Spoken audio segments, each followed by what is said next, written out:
Halo pemirsa, kembali Anda menyaksikan Halo Indonesia dan seperti biasa selama 1 jam ke depan kami akan menghadirkan beragam informasi. Seperti apa, Matt? Ya, yang pastinya informasi terkini dan inspiratif sudah kami siapkan untuk Anda. Di antaranya adalah 25 TKI ikuti kelas Tata Boga.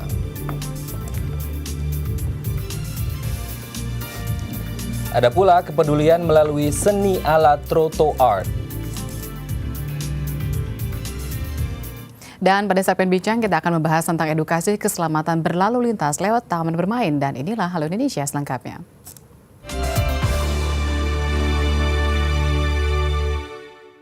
Ya pemirsa, untuk meningkatkan kualitas para TKI yang sudah kembali ke tanah air, BP3 TKI kembali menyelenggarakan BIMTEK peningkatan dan pemberdayaan TKI Purna, TKIB, dan juga WNIO. Pembinaan ini berlangsung selama 5 hari dengan sistem pendidikan secara teori maupun praktek. Bertempat di salah satu hotel di Bogor, Jawa Barat, 25 TKI yang sudah kembali ke Indonesia mendapat pembinaan dari Balai Pelayanan Penempatan dan Perlindungan Tenaga Kerja Indonesia atau BP3 TKI. Selama 5 hari, beragam pelatihan secara teori maupun praktek diberikan kepada mereka yang sudah menyelesaikan tugasnya di luar negeri atau TKI Purna. Pembinaan ini dilakukan untuk memotivasi dan meningkatkan kemampuan para TKI untuk bisa berwirausaha di dalam negeri, sehingga tidak kembali lagi ke luar negeri. Pelatihan Tata Boga menjadi salah satu materi yang disampaikan kepada para mantan TKI ini. Didampingi oleh praktisi Tata Boga, mereka dilatih untuk mengolah makanan dan minuman dari berbagai bahan yang mudah diperoleh. Misalnya jahe, yang bisa diolah menjadi minuman instan bandrek, kunyit jahe, hingga bir peletok.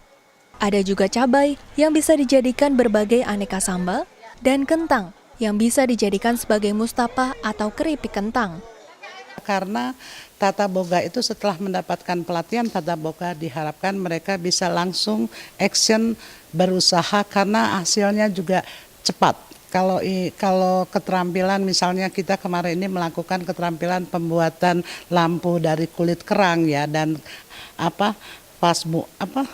tempat tisu dari kulit kerang itu mungkin agak lama untuk dijualnya. Tapi kalau yang namanya kuliner tetap cepat sekali untuk dicari masyarakat atau orang gitu loh.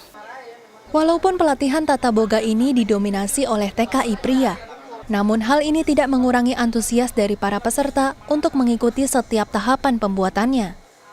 Ya dengan begini kan saya kan juga menambah ilmu wawasan saya juga. Untuk tentang ini kan ikutnya tentang Tata Boga.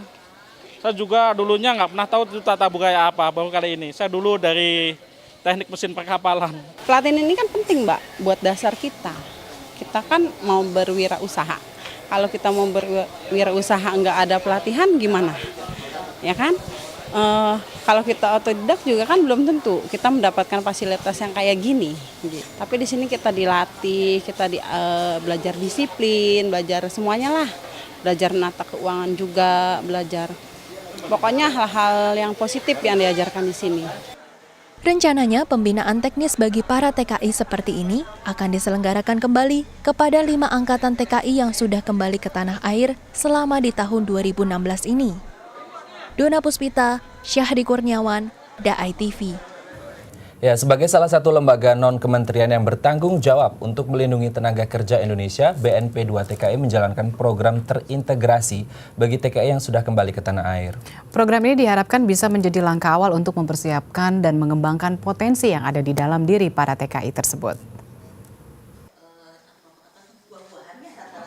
Badan Nasional Penempatan dan Perlindungan Tenaga Kerja Indonesia atau BNP 2 TKI merupakan lembaga non-kementerian yang bertanggung jawab penuh untuk menempatkan dan melindungi tenaga kerja Indonesia yang bekerja di luar negeri.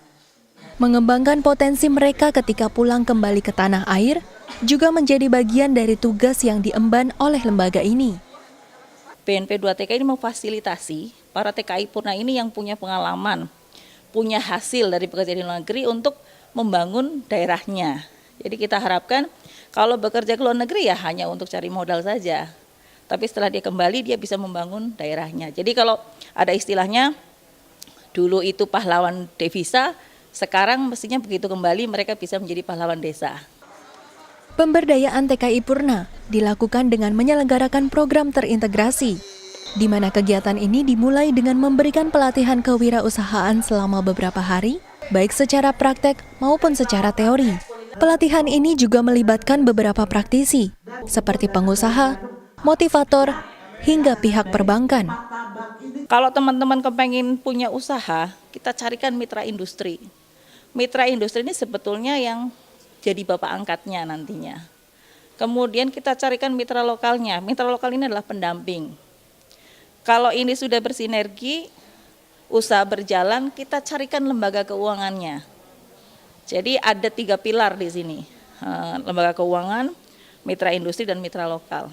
Jadi begitu mereka selesai dilatih, kita harapkan mereka langsung jalan. Sampai saat ini, setidaknya BNP 2 TKI sudah mencetak 17.000 orang TKI yang telah mendapatkan pemberdayaan sejak tahun 2010. Kedepannya, BNP 2 TKI ini akan terus melakukan pembinaan kepada TKI Purna hingga mencapai target 16.000 orang per tahunnya. Dona Puspita, Syahri Kurniawan, DAI TV. Beralih ke informasi lain, perubahan iklim yang terjadi di Indonesia kini menjadi hal yang sangat penting. Tak hanya pemerintah dan orang dewasa saja, namun kaum muda dan remaja juga diharapkan dapat berpartisipasi dalam mengurangi efek perubahan iklim dengan cara menghemat energi. Ya, hal itulah yang ditekankan dalam pelaksanaan Indonesia Climate Change Education Forum dan Expo 2016 yang digelar pekan lalu.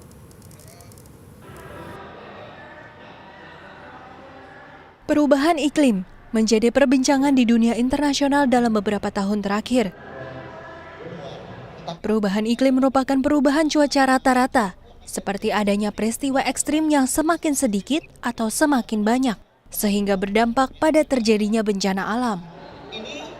Masalah perubahan iklim bukan hanya menjadi permasalahan yang harus dihadapi pemerintah, namun juga harus dihadapi bersama dengan berbagai komponen masyarakat. Hal itulah yang menjadi pesan dari pelaksanaan Indonesia Climate Change Education Forum and Expo 2016, yang kali ini menitik beratkan pada peran kaum muda dalam upaya mitigasi perubahan iklim. Sebagai generasi mendatang, apalagi anak-anak sekolah, mereka harus tahu, mereka harus sadar bahwa lingkungan yang terjadi sekarang, pencemaran udara, segala macam itu diakibatkan bukan hanya alam. Tidak bisa menyalahkan alam, tapi akibat dari ulah manusia sendiri. Berkembangnya banyak banget industri-industri yang bisa menyebabkan kerusakan alam. Nah, itu mereka harus mulai disadarkan. Kenapa pemuda? Karena pemuda masih panjang waktunya dan dia harus bisa menjadi generasi yang bisa merubah itu semua gitu. Pada kegiatan yang tahun ini memasuki tahun ke-6, kaum muda diajak untuk mengetahui pentingnya menjaga bumi dan mengurangi efek rumah kaca dalam berbagai kegiatan. Kemudian sekarang dampaknya baru mulai. Selain seminar, ada pula kuis cerdas cermat lingkungan dan perubahan iklim yang diikuti oleh 3 sekolah menengah pertama, yaitu SMP PGRI, SMP 99, dan SMP 140. Kuis tersebut bisa menjadi suatu indikator untuk mengetahui sampai di mana para remaja memahami mengenai isu perubahan iklim, sekaligus menambah wawasan mengenai lingkungan hidup. Kegiatan di sini menyenangkan, terus juga memberikan inovasi untuk masa depan juga, lalu memberikan pengetahuan pada anak-anak sekolah yang akan menjadi penerus bangsa. Seneng sih, jadi buat tambah wawasan, terus juga jadi ketemu teman-teman baru gitu Kak. Kita hemat-hemat energi aja, sama juga nggak usah kayak terlalu boros-boros. Lydia Agustin, Leandro Ando, DAI TV. Selanjutnya kami akan membahas tentang edukasi keselamatan berlalu lintas lewat taman bermain. Namun setelah jeda berikut ini tetap bersama kami di Halo Indonesia.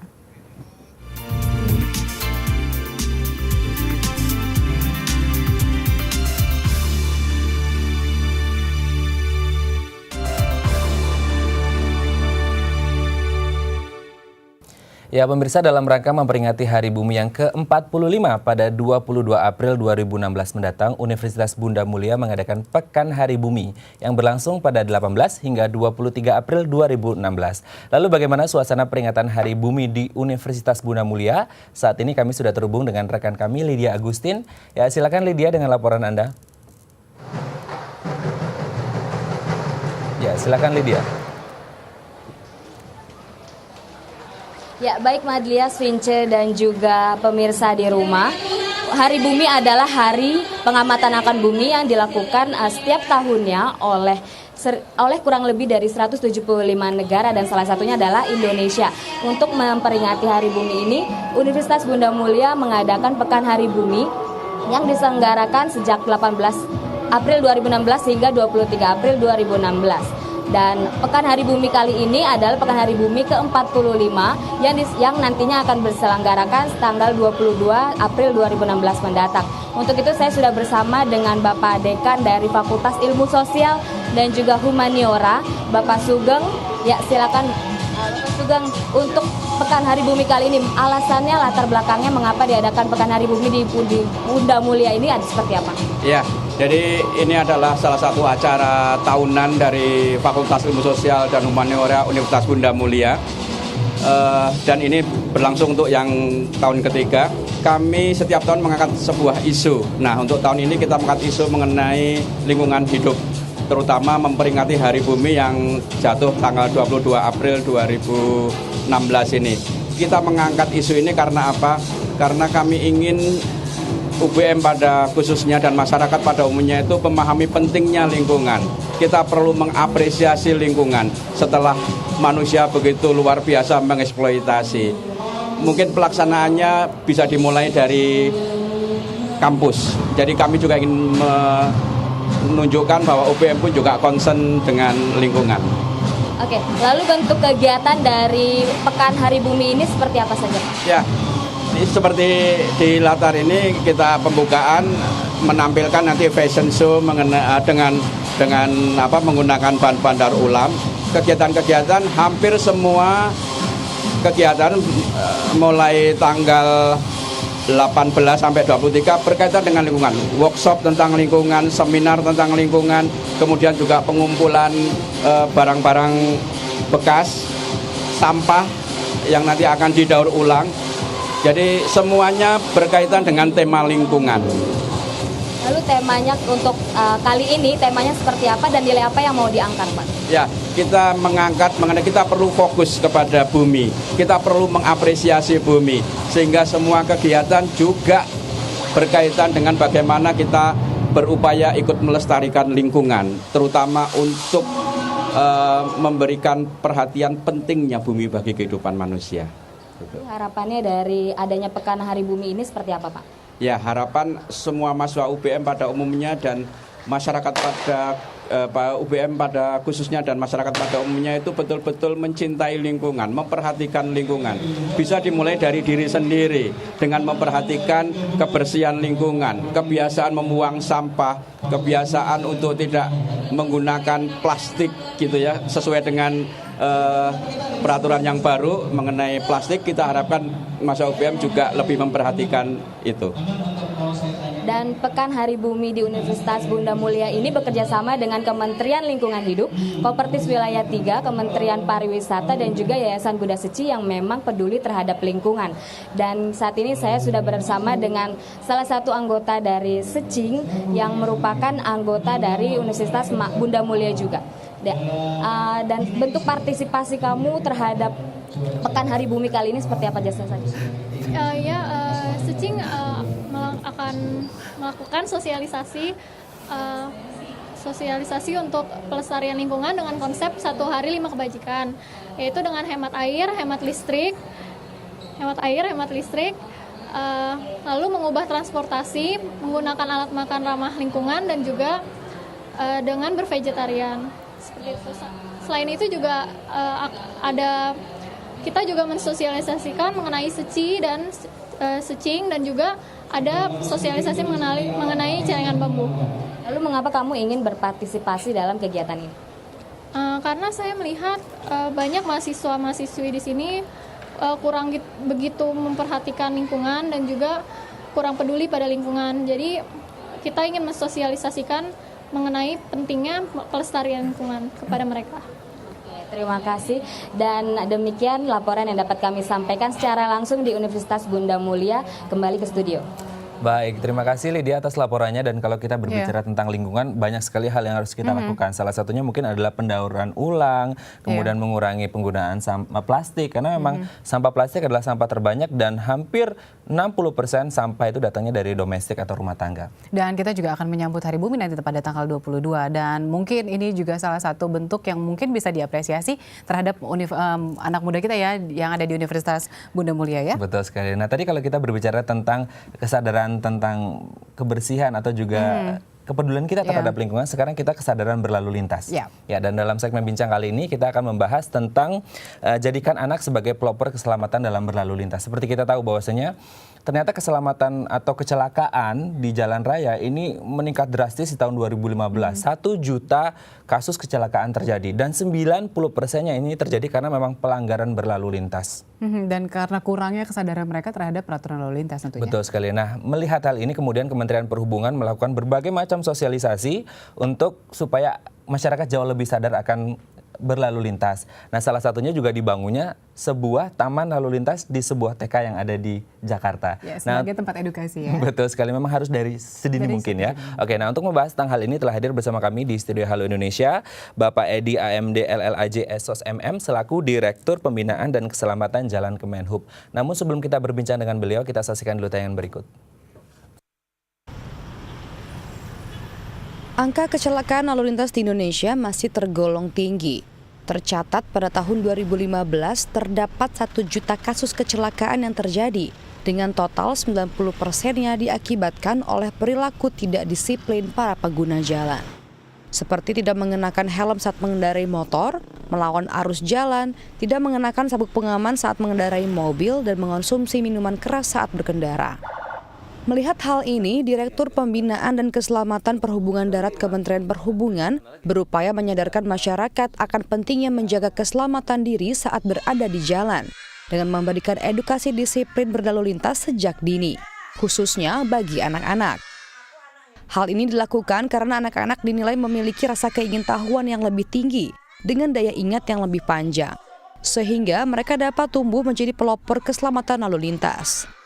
Pembelajaran keselamatan lalu lintas pada anak dapat dilakukan di sekolah dengan mengikuti ekstrakurikuler, seperti kegiatan polisi cilik dan flash mob mengenai keselamatan jalan. Edukasi keselamatan jalan juga dapat dilakukan dengan mengunjungi 2 taman lalu lintas di kota Jakarta, yakni Taman Keselamatan Jalan di Pejaten dan Taman Rambu Lalu Lintas di Cibubur. Tak hanya hadir di kota Jakarta, taman lalu lintas juga hadir di kota Purwokerto, Yogyakarta, dan Siak. Dalam waktu dekat, Kementerian Perhubungan rencananya akan kembali membangun 10 taman lalu lintas lainnya di kota-kota besar di Indonesia. Ya, ini memang kalau betul sekali. Ternyata anak-anak kecil juga sangat lucu ya kalau seandainya mereka berjalan di lalu lintas dengan cara aman ya. Betul sekali. Memang kalau kita ajarkan sedini mungkin, sewaktu mereka ada di golden age-nya, itu akan long last, akan bertahan lama. Dan nanti ketika tumbuh besar mereka tidak lagi semrawut kalau ada di jalan raya ya. Tapi yang cukup unik ternyata ini bagian dalam program Kemenhub ya. Bukan saja kepolisian lalu lintas kita ya, dan mungkin ini nanti kita akan tanya jauh ya. Betul. Lebih jauh seperti apa sih sebenarnya teman edukasi ini buat anak-anak ya. Betul sekali. Kita langsung sapa Pak Edi. Halo Pak Edi, selamat datang di Halo Indonesia. Selamat pagi. Gimana kabarnya Pak? Baik-baik saja. Alhamdulillah baik ya. Oke Pak Edi, mungkin ini agak sedikit fluktuatif dan subjektif. 12% peningkatan dari tahun 2014 ke 2015. Nah, apa sebenarnya penyebab utama atau faktor terbesar meningkatnya jumlah kecelakaan berlalu lintas di Indonesia ini? Ya, seperti tayangan tadi sudah kita jelaskan juga bersama, kita lihat bahwa 90% dari manusianya ya, ataupun ketidakdisiplinan daripada pengguna jalan gitu. Sehingga hal-hal yang terjadi adalah ya akibat kesalahan-kesalahan daripada pengguna jalan itu sendiri. Karena ketidakpatuhan ya Pak ya. Pak, lantas apa hubungannya edukasi sejak dini terhadap nanti jenjang usia mereka yang sudah sampai misal 17 sampai mereka akhirnya dapat STNK sampai dapat SIM gitu misalnya. Apa hubungannya dengan keterkaitan yang paling erat dengan edukasi ini? Iya, kita tahu bahwa pendidikan sejak dini adalah satu hal yang dapat tertanam pada jiwa anak-anak ya, yang sampai dia dewasa tentunya. Nah, di sini kita berharap bahwa dengan adanya edukasi kepada anak-anak sejak prasekolah sampai dia remaja, dia akan tertanam kedisiplinan yang tinggi tentang berlalu lintas, khususnya untuk dia paham terhadap keselamatan jiwa yang perlu diselamatkan ya jiwanya sendiri, terutama begitu. Ya, seperti apa saja bentuk-bentuk edukasi yang akan dicoba ditanamkan? Kita tanamkan di sini mulai pendidikan, sosialisasi kepada anak-anak ya, sampai kepada para remaja juga, masyarakat ya. Kemudian juga kita lakukan terhadap sekolah-sekolah ya, guru-guru di sekolah untuk membantu kita mensosialisasikan kepada para siswanya. Tentunya juga kita melakukan pembangunan yang bersifat edukatif ya, taman edukatif tentang keselamatan berlalu lintas, terus juga membangun zona selamat sekolah ya, seperti zebra cross itu. Kemudian rute aman sekolah juga kita bangun untuk mereka bisa berjalan pada tempat yang semestinya ya, seperti trotoarnya, bagaimana sampai ke tempat mereka sekolah. Di sini kita sudah siapkan. Oke, ini kalau kita lihat kan ada di beberapa kota Pak, Jakarta, Purwokerto, Jogja, dan juga Siak. Ya, lalu kemudian apakah memang ada proyek lain yang akan dijalankan atau dibangun lagi nih taman lalu lintas di kota-kota yang lain? Seperti kita tahu Jakarta memang wow sekali kan transportasinya gitu. Nah, kota-kota lain juga, katakanlah Surabaya, katakanlah Semarang, Bandung, yang memang lalu lintasnya sudah sangat luar biasa padat. Kita memang sudah siapkan ada sekitar 10 tempat ya, mungkin di kota-kota besar, terutama juga ada di Surabaya, ada salah satunya juga di Jawa Tengah, di Jogja, kemudian di Riau ya, di Riau juga ada, dan kota-kota yang lain tentunya.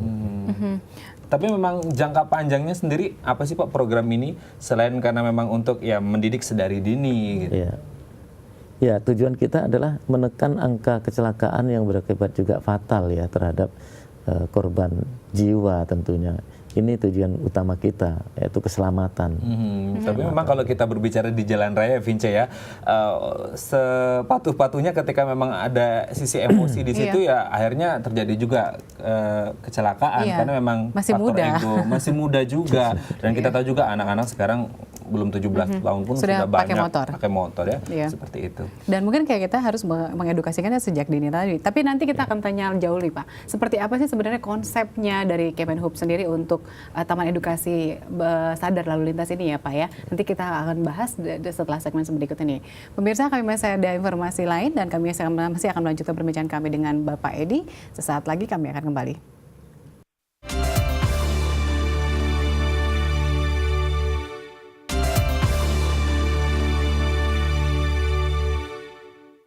Baik, Anda masih bersama kami di Bincang Halo Indonesia, dan kalau kita berbicara tentang kecelakaan di jalan raya, memang salah satu penyebab utamanya adalah pelanggaran berlalu lintas.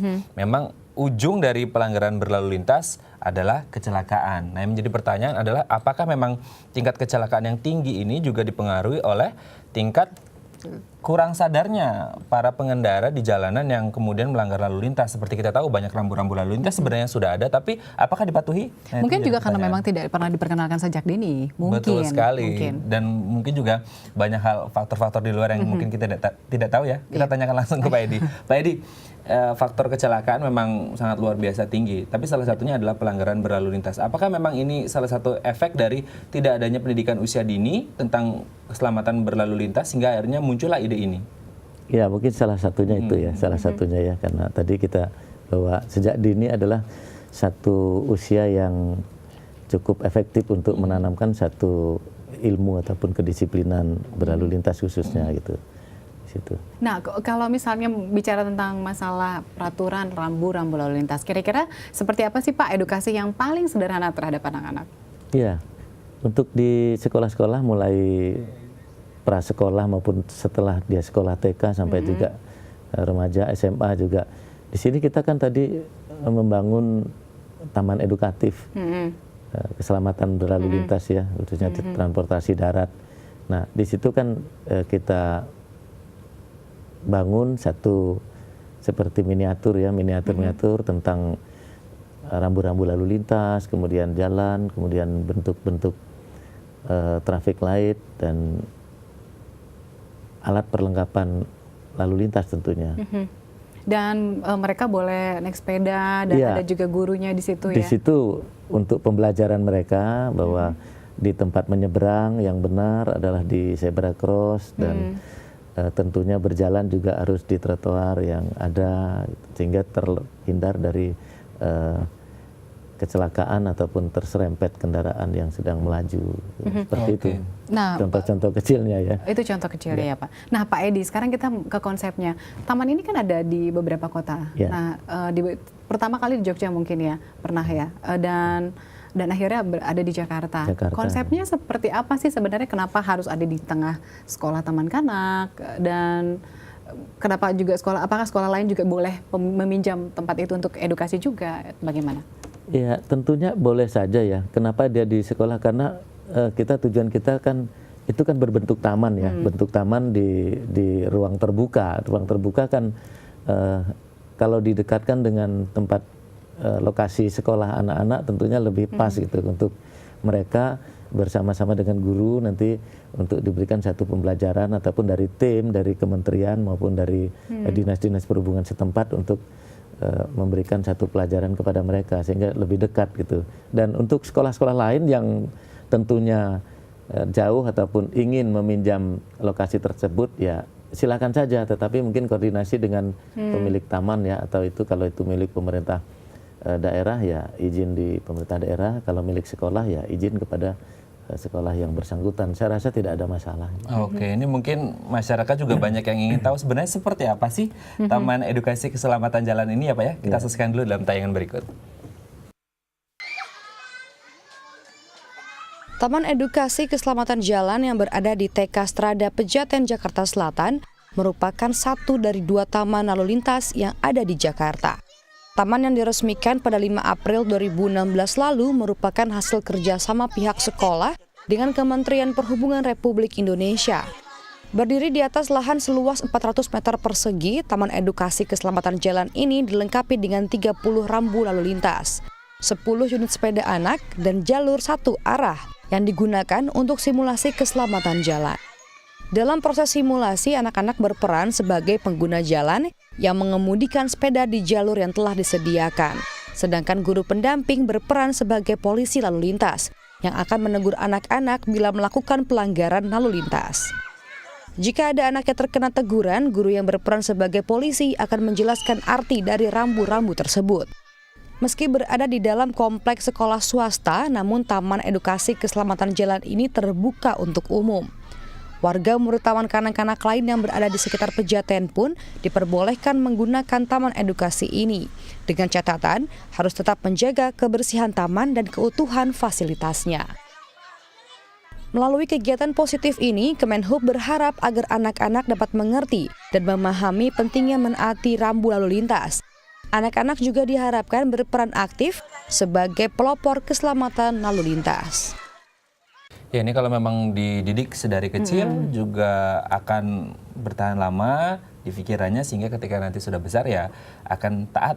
Ya itu harapan kita semuanya. Tapi memang anak-anak harus mempraktikkan langsung. Secara langsung Kalau tidak mereka tidak mengerti dan harus membaca lisan ya. Betul sekali, kalau cuma pendidikan secara lisan mungkin tidak akan masuk ya ke pikiran. Tapi kalau langsung mempraktekkan ya kedepannya juga akan mereka aplikasikan juga. Kita kembali ke Pak Edi. Pak Edi, ini tadi Taman Edukasi Keselamatan Jalan sudah kita lihat.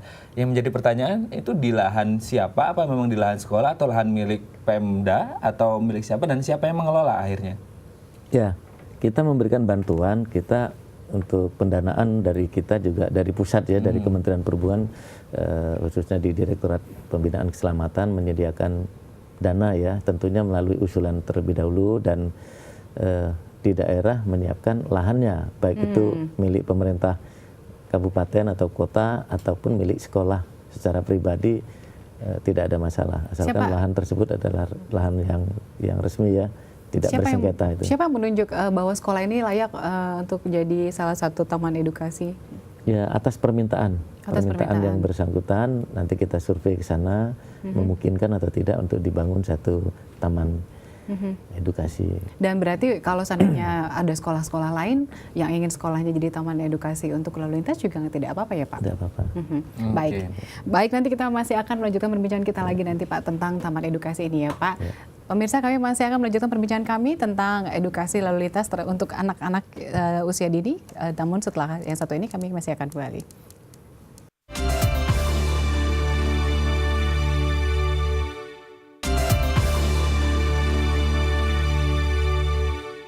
Ya, Anda masih bersama kami di Bincang Halo Indonesia, dan kalau kita berbicara tentang ketertiban berlalu lintas, memang salah satu faktor selain juga kesadaran dari masyarakat atau pengendara adalah juga adanya law enforcement atau penerapan hukum yang memang sudah maksimal oleh aparat, sehingga ketegasan itu yang membuat teman-teman pengendara di jalanan semakin tertib berlalu lintas. Kalau kita berbicara tentang law enforcement atau penerapan hukum, kita juga berbicara tentang undang-undang atau UU. Nah, sebenarnya ternyata sudah ada undang-undang pendidikan sedari dini dalam keselamatan berkendara. Dan sudah diamanatkan dalam undang-undang ya. Betul sekali. Nah, untuk membahasnya kita langsung tanyakan ke Pak Edi. Pak Edi, ternyata sebenarnya sudah ada dari 2009 undang-undang tentang keselamatan berlalu lintas. Seperti apa, Pak?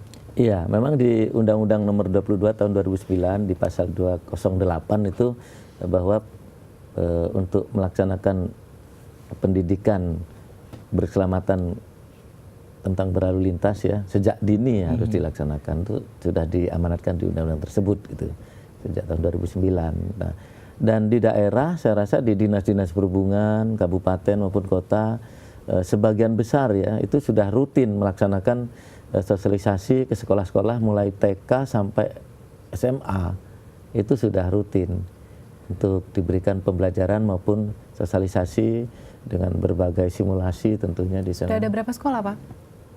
Sudah banyak di daerah-daerah ya, seperti di Surabaya kan itu dinas perhubungannya aktif untuk melaksanakan sosialisasi ke sekolah-sekolah.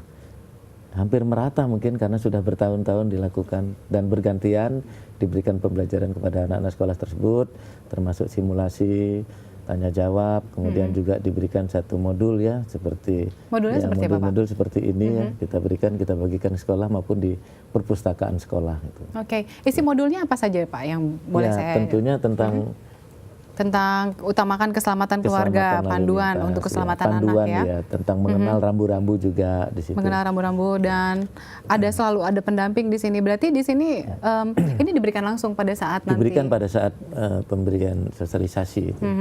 Ya, bahkan sekarang juga banyak kabupaten kota yang meminta bantuan bahan maupun materi ya untuk disampaikan kepada mereka. Ini kan kalau kita lihat taman lalu lintas ada di TK.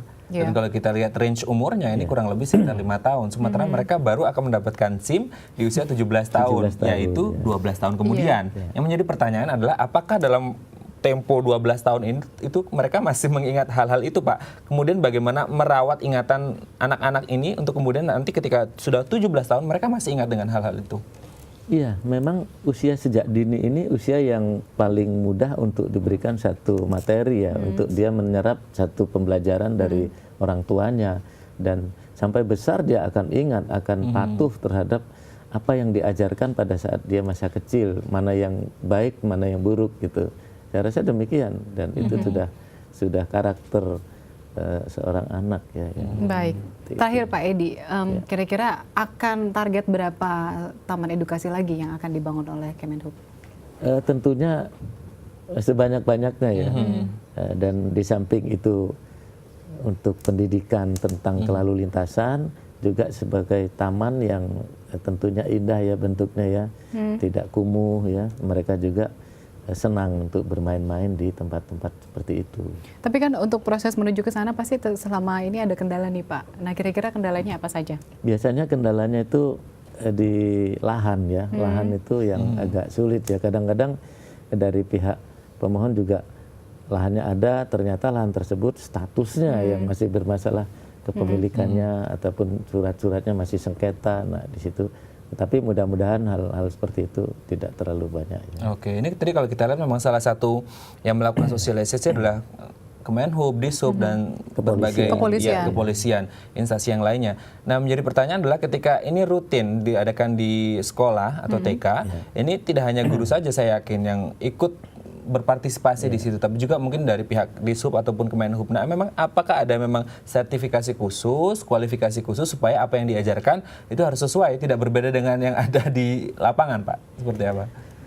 Iya, memang kalau bagi siswa-siswa sekolah yang ini untuk kalau sertifikasi ataupun piagam-piagam ya kita berikan ya. Bahkan kita lombakan sekarang ini ada pelopor sekolah, anak pelopor sekolah tingkat nasional ya, duta lalu lintas segala macam berbagai versi di daerah masing-masing kita berikan setiap tahun ya, tingkat nasional maupun tingkat kabupaten kota sampai ke tingkat provinsi, di tingkat provinsi nanti diajukan ke tingkat nasional gitu ya. Kalau untuk pembinanya sendiri, pendamping anak-anaknya itu apakah mereka juga diajarkan dari Kemenhub dan atau kepolisian tentang rambu-rambunya? Iya, mulai awal tadi saya bilang bahwa di daerah, di kabupaten kota, baik itu dari dinas perhubungan masing-masing bersama kepolisian tentunya, bersama juga Jasara Harja, bersama juga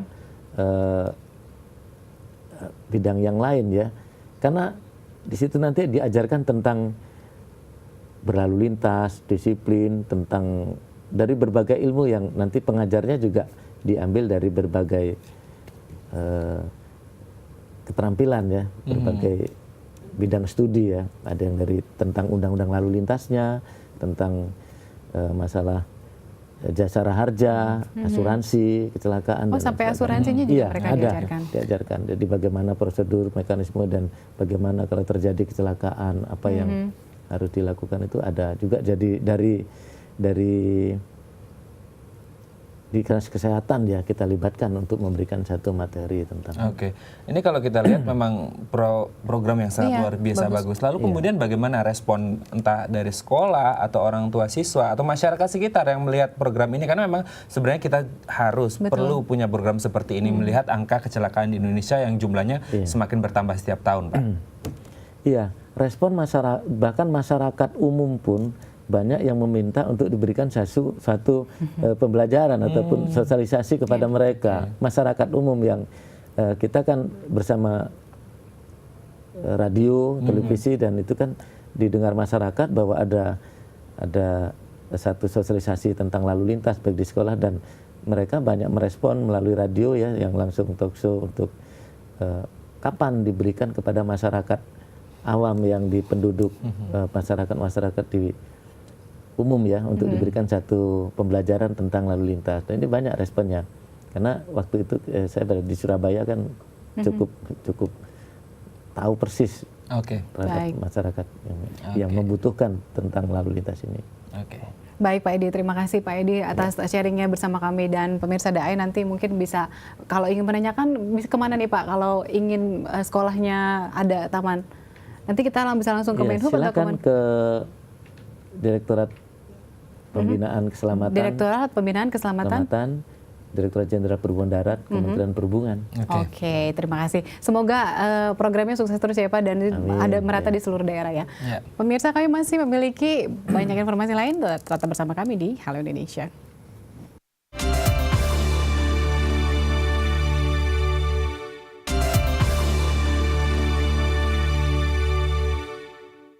Memiliki kepedulian terhadap kondisi masyarakat melalui seni mural. Inilah yang dilakukan oleh Troto Art. Ya, salah satu komunitas mural tertua di Indonesia ini mencoba mengekspresikan kepedulian mereka terhadap pendidikan, kesehatan, dan juga lingkungan lewat cara yang unik. Pemirsa, mungkin sebagian dari Anda sudah mengenal dengan mural. Ya, mural adalah seni melukis di atas dinding atau tembok, atau di atas permukaan lainnya yang bersifat permanen. Dan di sebelah kanan saya ini adalah salah satu mural yang berada di daerah Penjaringan, Jakarta Utara. Siapa pembuatnya? Mereka adalah komunitas Troto Art. Troto Art seperti apa? Mari kita lihat lebih dekat. Troto Art adalah sebuah komunitas mural yang berdiri sejak tahun 1989. Meski komunitas ini bergerak dalam bidang seni, namun bukan berarti mereka tidak peduli dengan lingkungan sekitar.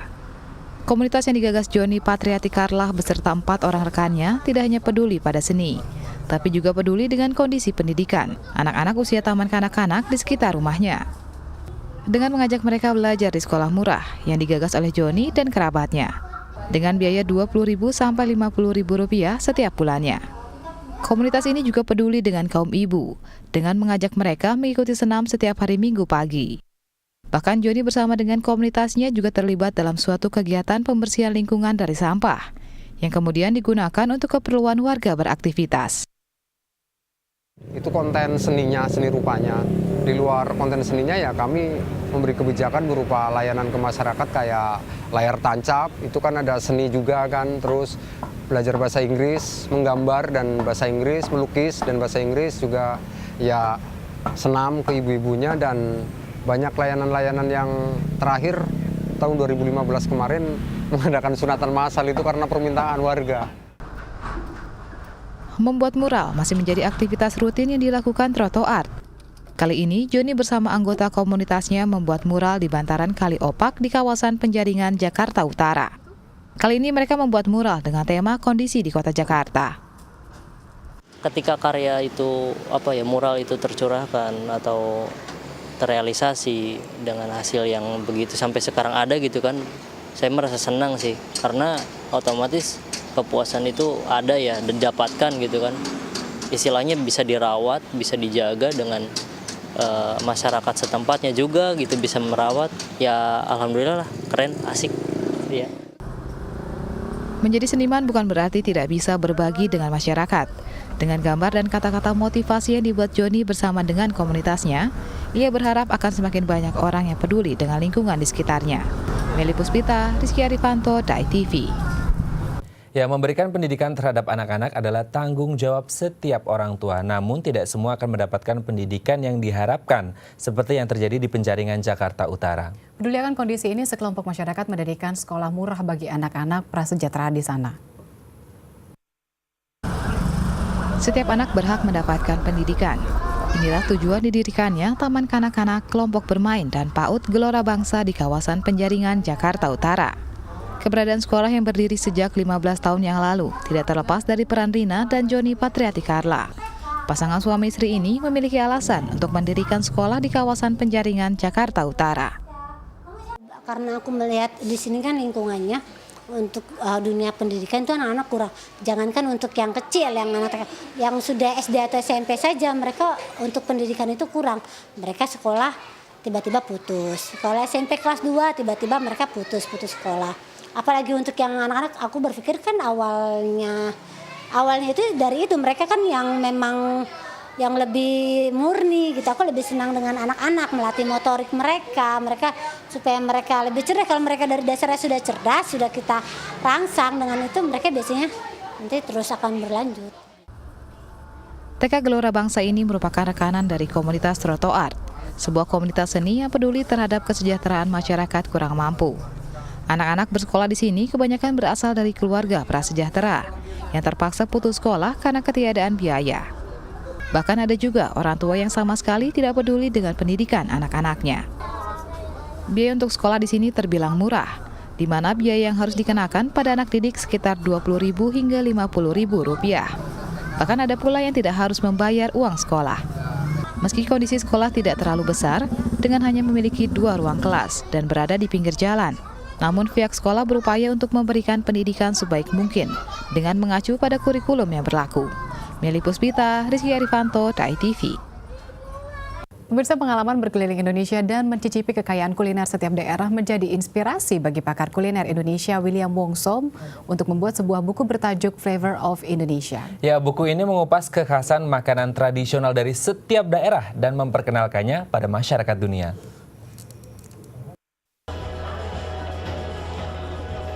Indonesia terkenal memiliki begitu banyak bumbu serta makanan tradisional dengan cita rasa lokal yang khas. Makanan lokal Indonesia yang kaya rasa kerap menarik perhatian turis mancanegara untuk mengunjungi daerah-daerah di Indonesia demi mencicipi aneka kuliner tradisional Indonesia. Kekayaan kuliner serta cita rasa makanan tradisional Indonesia terangkum dalam sebuah buku, Flavors of Indonesia. Buku ini berisi perjalanan pakar kuliner Indonesia William Wongso dalam menemukan kekayaan kuliner Indonesia dan membawanya ke tingkat sajian internasional. Yang penting kita pede. Ini kan cita rasa bangsa Indonesia adalah bagian dari budaya kita gitu. Jadi jangan sampai kita minder, inferior, kita nggak berani menyajikan kepada orang lain. Padahal sekarang di dunia ini orang sudah menjadi satu tren mau mencicipi makanan bukan makanan lokal mereka. Untuk membawa kuliner Indonesia ke tingkat internasional, William berupaya mengemas semenarik mungkin penyajian makanan tradisional, tetapi tidak menghilangkan cita rasa asli lokal. Hal ini terlihat dari penggunaan bumbu serta rempah asli Indonesia yang jarang dimiliki oleh negara lain di dunia. Menurut gue itu makanan lokal jadi kayak the next level di tangannya Om Will ya. Dari mulai tampilannya, dari mulai garnisnya dan segala macam itu kayak udah kayak makanan internasional, tapi saat kita makan makanan Indonesia banget gitu. Harapannya orang Indonesia semakin ini ya, kayak makanan Indonesia itu semakin ditampilkan. Saya kan juga blogger, jadi kayak saya mulai di blog-blog saya food blogger itu lebih mengangkat makanan Indonesia, baik masak atau datang-datang ke tempat-tempat resto yang Indonesia. Kayaknya kita lebih banyak sounding makanan Indonesia sih biar orang makin tahu. Menurut Deputi Pengembangan Destinasi Wisata Budaya Kementerian Pariwisata Lokot Ahmad Enda, kekayaan kuliner tradisional Indonesia dapat dimanfaatkan sebagai ajang promosi wilayah destinasi pariwisata untuk menarik kunjungan turis mancanegara. Karena kuliner ini sebenarnya salah satu kearifan lokal yang ada di Indonesia. Dan hasil dari studi kita bahwa wisatawan datang 60% karena budaya, bukan karena alam. 35% alam, 5% buatan. Ya, salah satunya di budaya adalah kuliner. Dan sudah mengakar di masyarakat, saya tinggal kita mengangkat. Nah, dengan adanya buku ini sebetulnya secara tidak langsung bagaimana kearifan lokal ini bisa menjadi salah satu daya tarik pariwisata. Wode Rizky, Leandro Ando, The ITV. Ya, ini kalau kita lihat memang dari buku ini kita tahu bahwasanya ternyata banyak sekali beragam kuliner yang ada di Indonesia. Dan untuk para pencinta kuliner ya pasti harus membeli buku tersebut. Karena yakin pasti banyak yang belum tahu makanan yang lain ya. Oke. Ya, pemirsa, sekian perjumpaan kita hari ini. Saksikan terus Halo Indonesia dari Senin hingga Jumat di waktu yang sama. Ya, jangan lupa follow Twitter kami di @daai_tv dan @haloindo_daai_tv. Saya Vinjur Bintang. Dan saya Raden Madlias mewakili seluruh kru yang bertugas pamit undur diri. Sampai jumpa dan selamat beraktivitas.